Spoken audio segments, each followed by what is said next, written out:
Olá, bem-vindos ao Portal de Luz. A glândula pineal, até algum tempo atrás, tinha sua função reduzida pela ciência da atualidade a uma estrutura que seria responsável por regular os ciclos de sono e de vigília do ser humano. Mas a neurociência vem avançando e tem somado esforços que convergem em muitos pontos com o conhecimento trazido pela doutrina espírita. Afinal, para que serve a glândula pineal? Nós vamos falar sobre isso no programa de hoje. E antes, nós vamos começar convidando todos vocês para ouvirmos juntos a mensagem psicografada por Chico Xavier.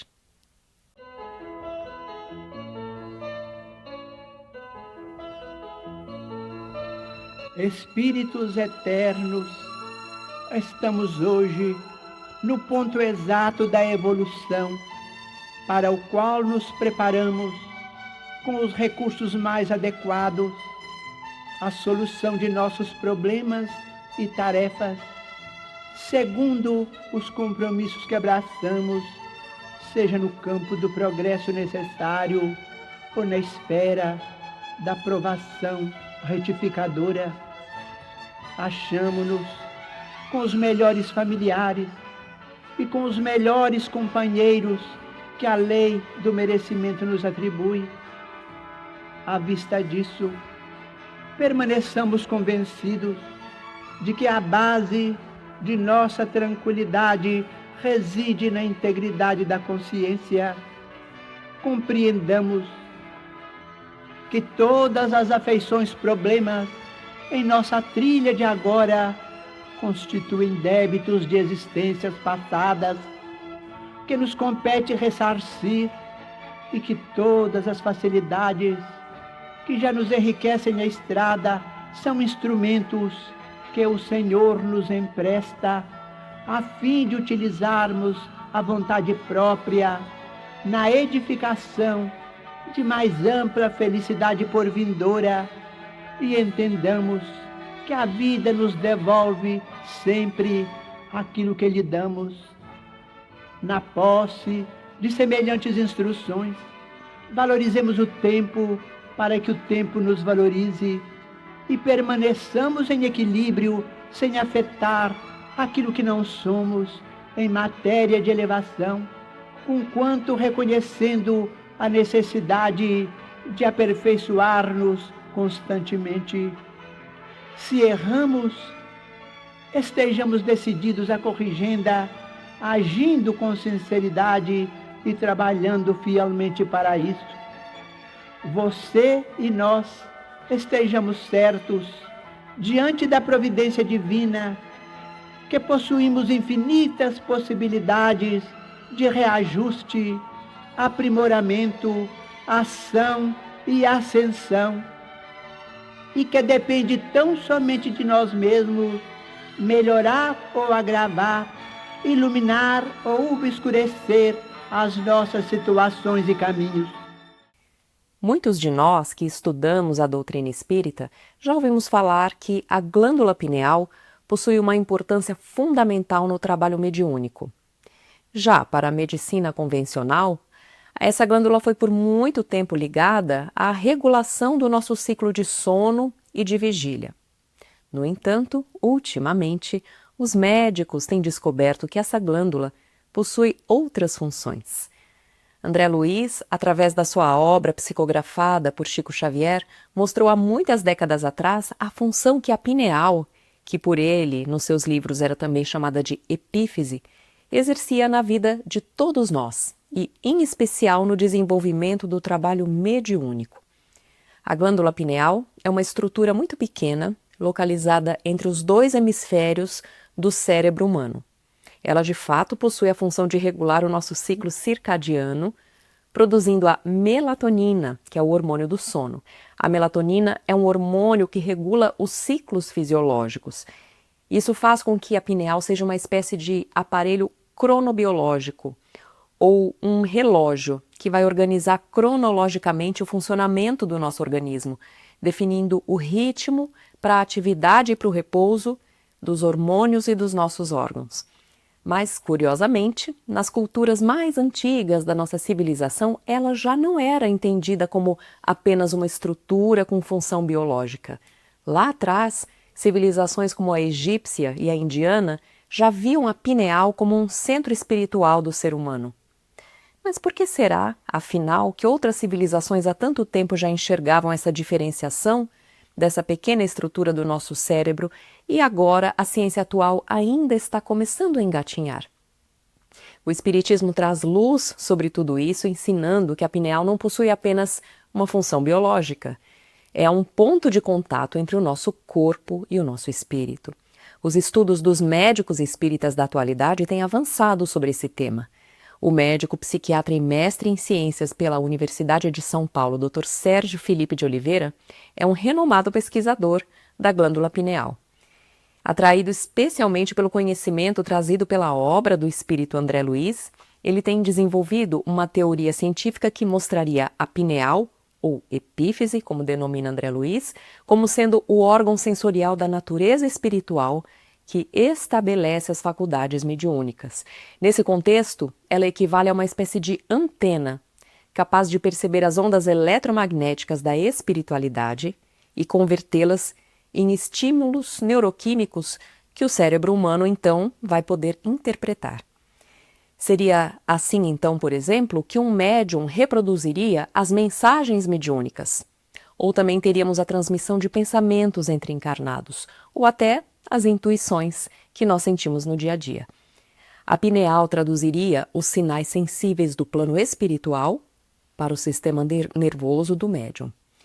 E a depender das condições do próprio médium no momento em que estiver ali concentrado para trabalhar, a sua dedicação, o seu comprometimento, o seu preparo para aquele momento, incluindo o seu esforço não só em ter estudado a doutrina, mas aplicado na sua vida, o desempenho dele, naquele momento, como um receptor desses sinais que chegam pela sua pineal, vai ser mais ou menos confiável e claro.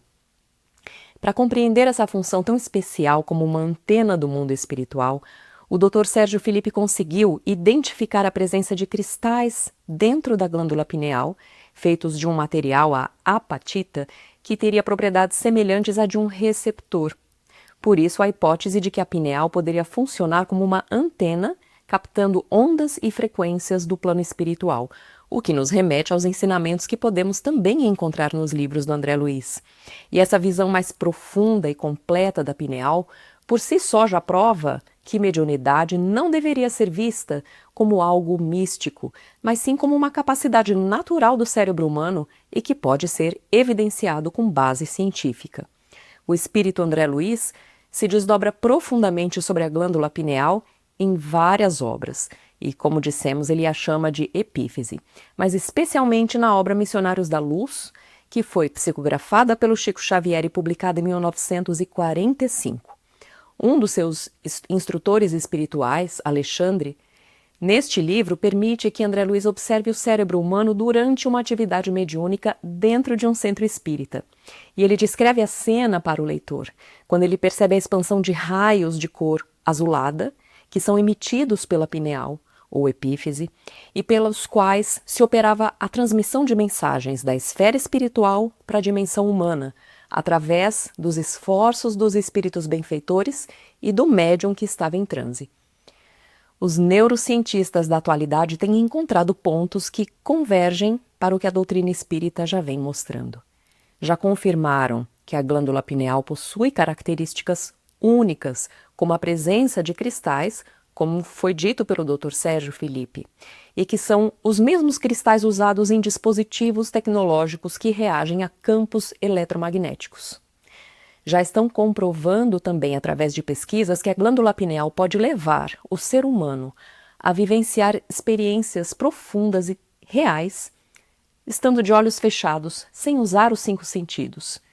E, por enquanto, a ciência materialista ainda não sabe definir exatamente o que são essas experiências. A ciência atual já comprova que a glândula pineal pode ser sensível a essas frequências mais sutis. E mesmo sendo estudos ainda embrionários, eles abrem espaço para que a ciência e a espiritualidade se aproximem. Nós acolhemos com muita alegria essa proximidade entre a doutrina e a ciência como verdadeiras aliadas pela busca da verdade, assim como o nosso codificador Allan Kardec tanto almejava.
Olá, nós vamos agora ouvir a nossa amiga Sandra Marinho no quadro Educa a Tua Alma.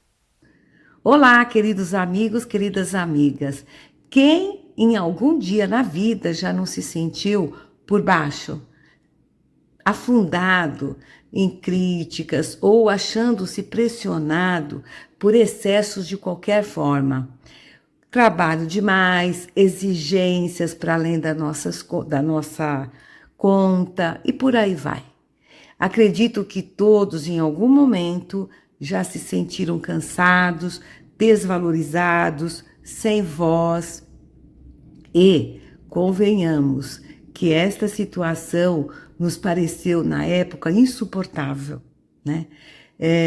Porque nós nos sentíamos desta forma e não gostaríamos, né, que isso se repetisse mais. Eu espero que todos, assim como eu, tenham superado essas situações e não estejam trazendo nenhuma delas para os dias de hoje. O que mais nos pesa na vida é exatamente a supervalorização das crises, dando-lhes tanto valor como se elas fizessem parte de nós. Se não prestarmos atenção, facilmente nos apegamos à dor.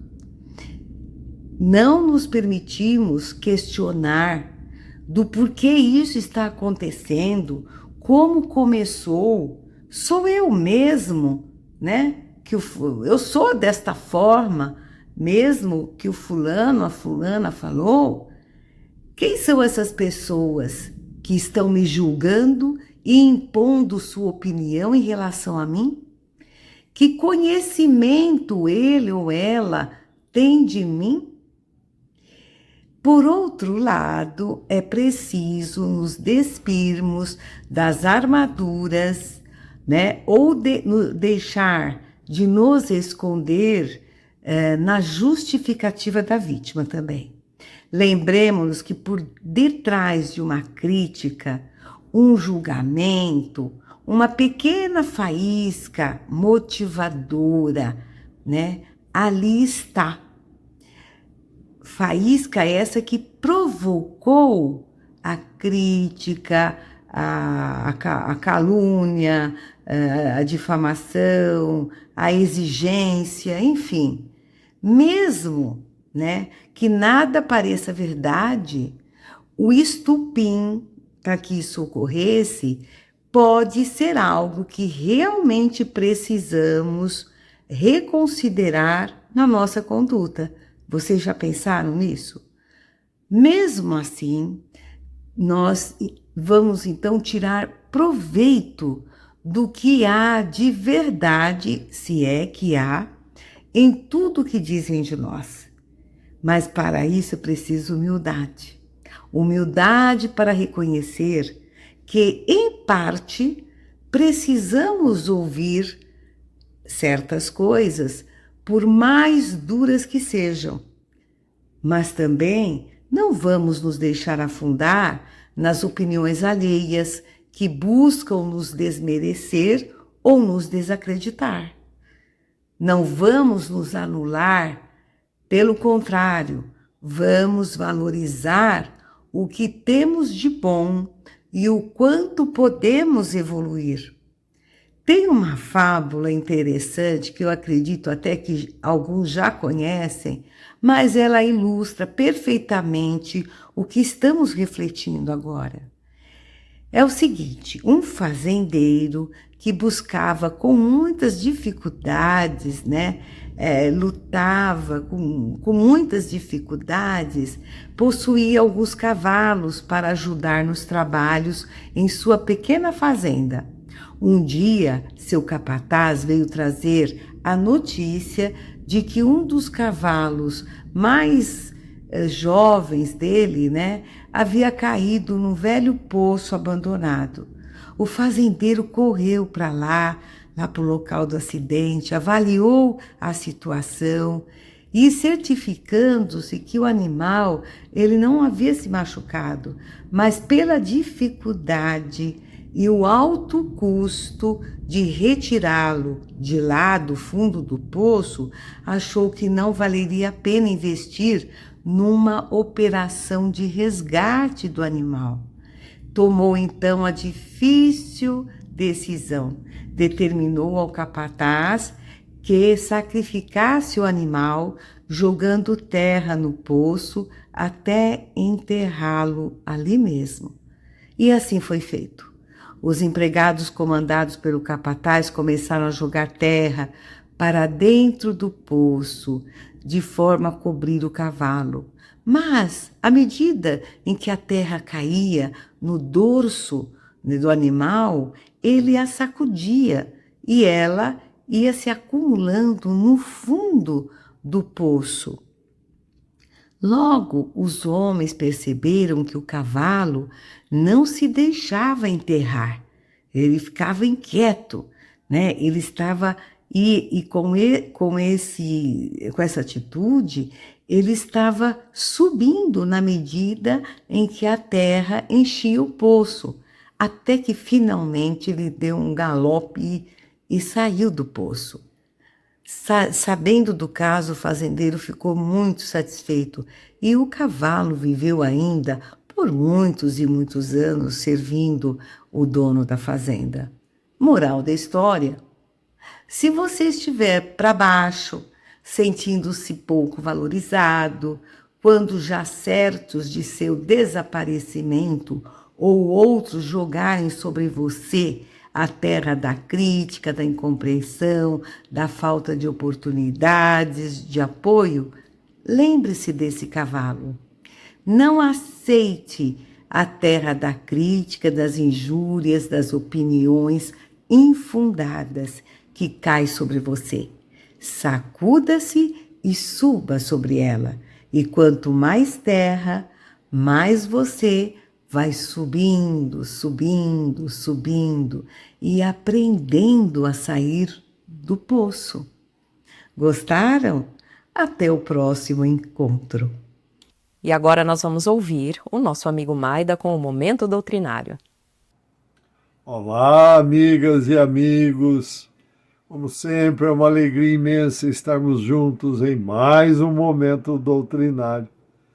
Hoje convidamos a todos para refletirmos sobre as provações voluntárias, cujos esclarecimentos estão no livro O Evangelho segundo o Espiritismo, capítulo 5, Bem-aventurados os aflitos, onde nas mensagens dos Espíritos, no item 26, um espírito que se autodesignou com o nome de um anjo guardião, em Paris, em 1863, deixou-nos a seguinte mensagem a respeito das provações voluntárias, o verdadeiro cilício, dizendo: perguntais se é lícito ao homem abrandar suas próprias provas. Essa questão equivale a esta outra. É lícito àquele que se afoga cuidar de salvar-se? Àquele em que um espinho entrou, retirá-lo? Ao que está doente, chamar o médico? As provas têm por fim exercitar a inteligência tanto quanto a paciência e a resignação. Pode dar-se que um homem nasça em posição penosa e difícil, precisamente para se ver obrigado a procurar meios de vencer as dificuldades. O mérito consiste em sofrer, sem murmurar, as consequências dos males que não lhe seja possível evitar, em perseverar na luta, em se não desesperar, se não é bem-sucedido. Nunca, porém, numa negligência que seria mais preguiça do que virtude. Essa questão dá lugar naturalmente a outra. Pois, se Jesus disse, bem-aventurados os aflitos, haverá mérito em procurar alguém, aflições que lhe agravem as provas por meio de sofrimentos voluntários? A isso responderei muito positivamente. Sim, há grande mérito quando os sofrimentos e as privações objetivam o bem do próximo, porquanto é a caridade pelo sacrifício. Não quando o sofrimento e as privações somente objetivam o bem daquele que a si mesmo as inflige, porque aí só há egoísmo por fanatismo. grande distinção cumpre aqui se faça. Pelo que vos respeita pessoalmente, contentai-vos com as provas que Deus vos manda, e não lhes aumenteis o volume, já de si por vezes tão pesado. Aceitá-las sem queixumes e com fé, eis tudo que de vós exige ele.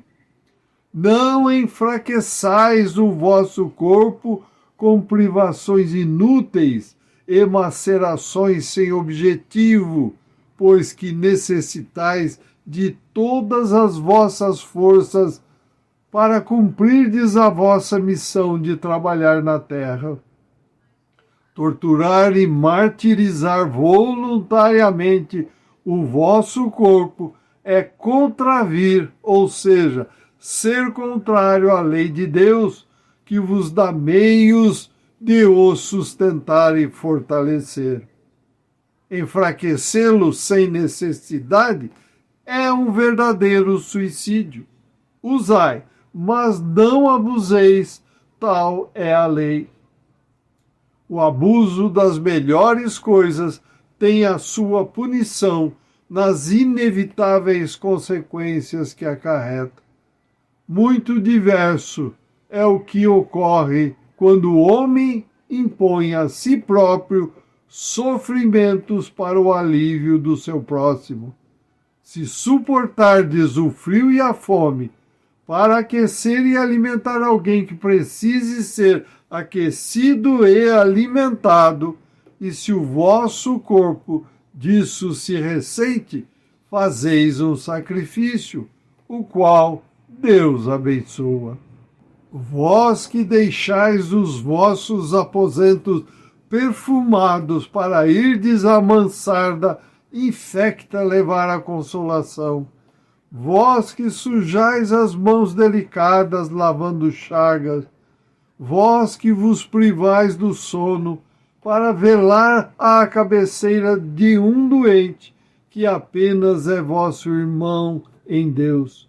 Vós, enfim, que despendeis a vossa saúde na prática das boas obras, tendes em tudo isso o vosso cilício, verdadeiro e abençoado cilício, visto que os gozos do mundo não vos secaram o coração, pois que não adormecestes no seio das volúpias enervantes da riqueza, antes vos constituístes anjos consoladores dos pobres deserdados.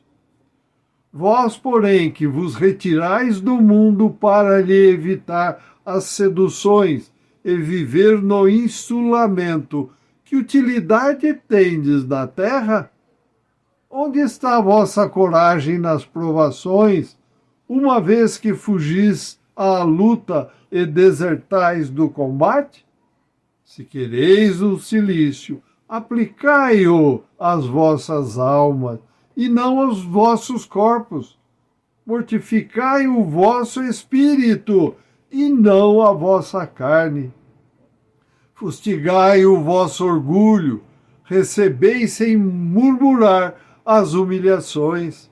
Flagiciai o vosso amor próprio.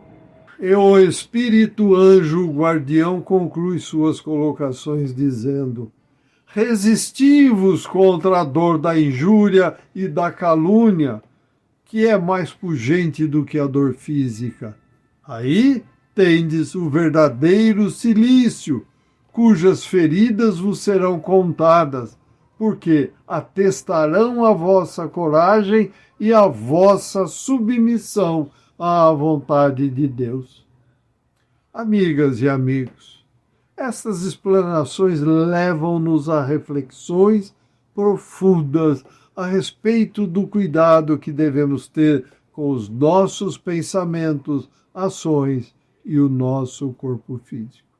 Porque todos nós estamos aqui encarnados na bendita e querida Escola Terra para os ajustes necessários das grandes faltas que cometemos em vidas passadas, mas, sobretudo, para seguirmos os ensinamentos e exemplos do Mestre, modelo e guia da humanidade, Jesus, para que consigamos nos elevar mental, moral e espiritualmente e nos tornarmos pessoas voltadas somente para o bem, praticando a caridade. Então, meus amigos e amigas, não vamos perder a oportunidade desta encarnação. Vamos trabalhar, sempre fazendo o bem sem olhar a quem e sem questionamentos, porém em consonância com as leis divinas, imutáveis e incorruptíveis criadas por Deus, nosso Pai. Agradecemos a todos pela companhia e os convidamos para que continuem a acompanhar o Portal de Luz e que compartilhem esses nossos estudos nas redes sociais. Desejamos muita saúde, paz, equilíbrio e amor no coração. Até o próximo encontro. Boas reflexões, um forte abraço. Fiquem com Deus. Estamos encerrando por aqui e se você gostou do nosso conteúdo, curta esse vídeo, compartilhe com seus amigos, porque isso vai ajudar a divulgar a mensagem espírita para cada vez mais pessoas. Muito obrigada e até a próxima!